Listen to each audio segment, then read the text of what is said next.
Ladies and gentlemen, distinguished guests, friends, good evening, Dearborn. Good evening, Michigan. It is an honor to be invited to speak to tonight's fundraising dinner. Allow me first, please, to thank the brilliant Amir Zahir and the team at New Generation for Palestine. You all have been doing some amazing work here, and I think the efforts to connect Palestinian Americans and in doing so, encouraging and empowering them individually as well as collectively is a significant and very worthwhile mission of historic proportions. It is the kind of mission that the idea of community is founded on, and community is vital for the collective to thrive. But I want to focus on the idea of a new generation.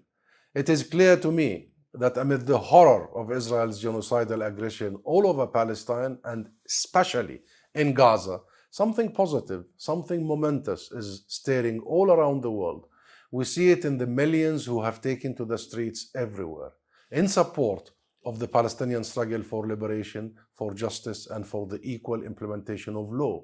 We see it at the United Nations, where overwhelming majority of countries have voted time and again to support Palestinian statehood and full membership, leaving Israel and its few remaining allies, including the US and UK governments, increasingly isolated. Both of these have resonance with the struggle against apartheid South Africa in the 80s, where millions protested and the last supporters of South Africa's racist regime were gradually whittled down to the US and UK governments. Then, as now, and as the anti-Vietnam War movement, student protests were a key feature. And the growing student movement for justice in Palestine, one that has seen incumbents bob up and spreads like fire at campuses all over the US and all over the world, has propelled this energy to an entirely new level. This is the new generation. And it is not just any generation. It's a generation of instinctive leaders. This is a generation that is growing up to face some serious existential challenges, from climate change through growing economic inequality to an existentially dangerous state of international affairs that is tearing at the very fabric of the international rules-based order, tearing at our universal values, and tearing at our shared humanity. Now, I know some of you might think, what does a 20-year-old care about the global order? But you would be wrong. This is a generation that knows economic theories, climate change warnings, indicators, and international injustices by heart. This is a generation that can look back at past justice movements and not only learn from them, but improve on them.